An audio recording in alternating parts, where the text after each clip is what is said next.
Hello guys, welcome back to my channel. তো আমি আবারও চলে এসেছি। তো আমি এখন বাইরে বসে আছি, এদিকে আমার বর মশাই বসে আছে। তো আজকে উনি কিছু বলবেন। তো উনি কি বলবেন, ওনার সারাদিনটা কীভাবে কেটেছে আজকে। তো আজ গিয়েছিলাম আমি কৃষকের ক্ষেতে। ক্ষেতে।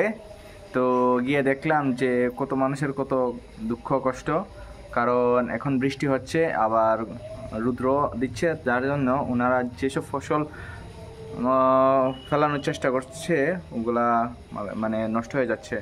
তো আমি কয়েকটা ভিডিও করেছি, যা আপনাদের এই ভিডিওর মধ্যে দেখাবো তাদের কি বক্তব্য। ঠিক আছে।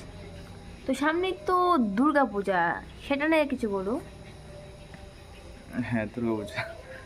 মানে দুর্গা পূজা সামনে আসছে, তুমি কেমন ফিল করছো বা কেমন ফিল করবো? এখন তো আগের মতো আর এত এক্সাইটমেন্ট নেই, এখন কেউ দুর্গা পূজায় এত ভালো মতো কেউ করে না। তো দেখা যাক কিভাবে হয়। দুর্গা পূজা চলে এসেছে, কিন্তু কোথাও একটা মানে আকর্ষণীয় কিছু দেখতে পাইনি, যে মণ্ডপ এখনো হচ্ছে। তো এবার কোথায় ঘুরতে যাওয়ার প্ল্যান করছো তুমি? এবার